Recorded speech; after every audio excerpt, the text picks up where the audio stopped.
It was a cold winter day in December of 1997. I was approximately 8 years old, and I was in the third grade.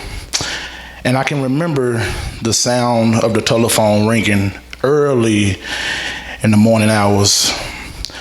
I can remember waking up in a cold sweat because of my heart was beating, and it was about 6 a.m.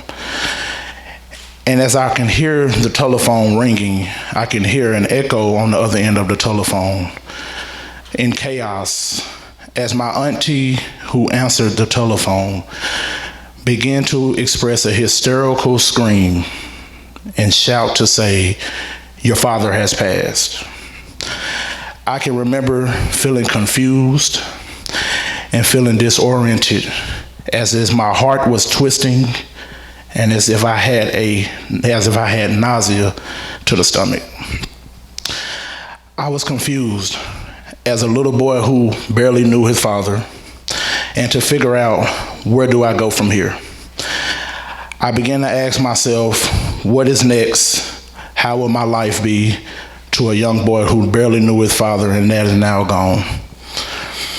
I began to go to school, and I experienced various of issues, socializing with peers, tearing up the classroom, and giving the teachers a very hard time. I was struggling from grief, and my family was non-responsive, as I come from a culture which we believe to pray and only to pray. This was hard, and it got so hard to where recommendations were made.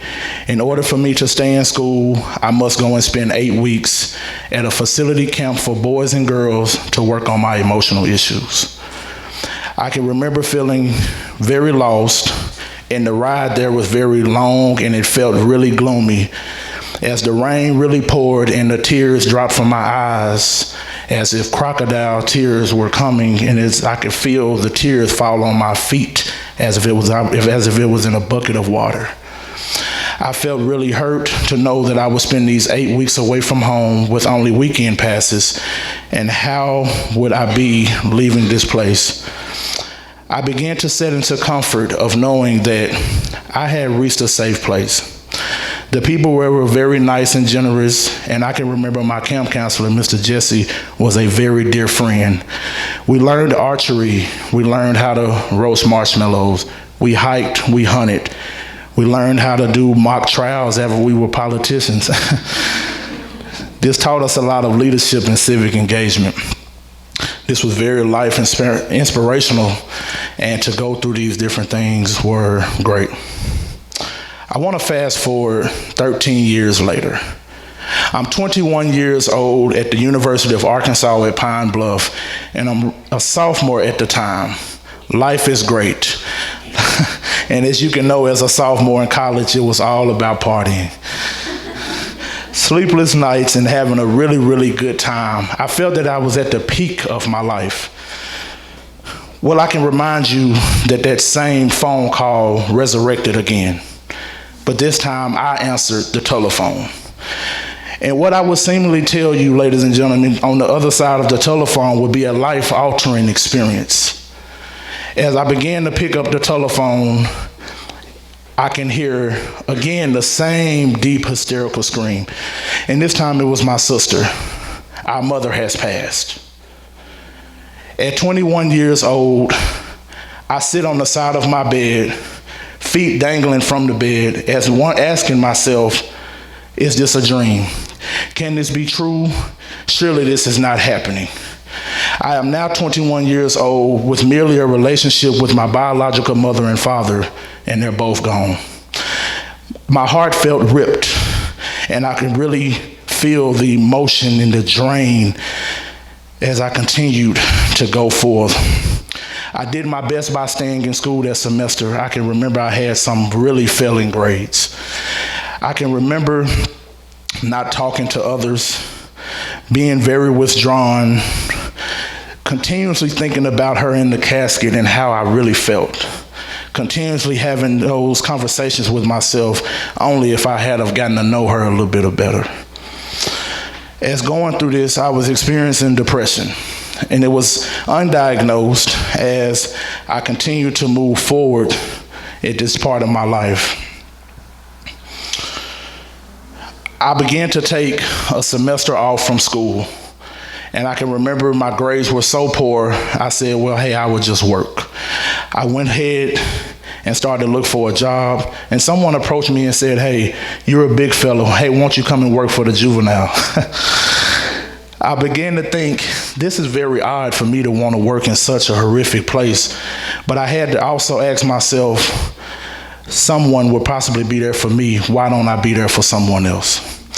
And actually working at this place, I was inspired.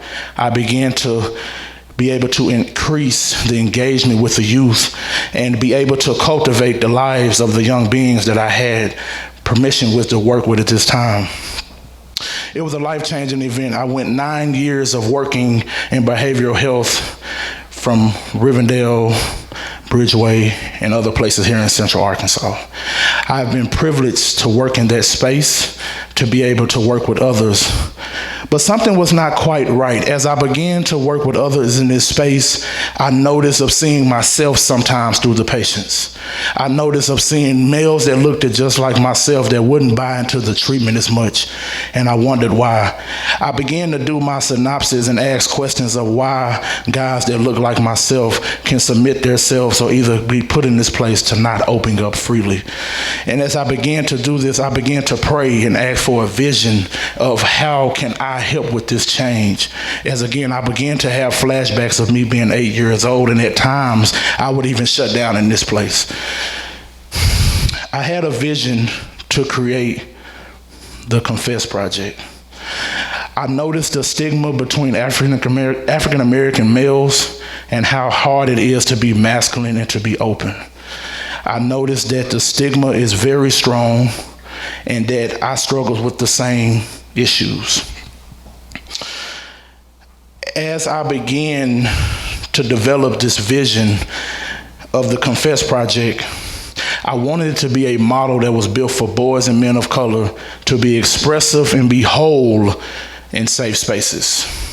I would create safe spaces. What are safe spaces? We would create programming, monthly empowering sessions. We would create initiatives where I would go into the barbershop and hold these healthy dialogues with gentlemen about emotional and mental health.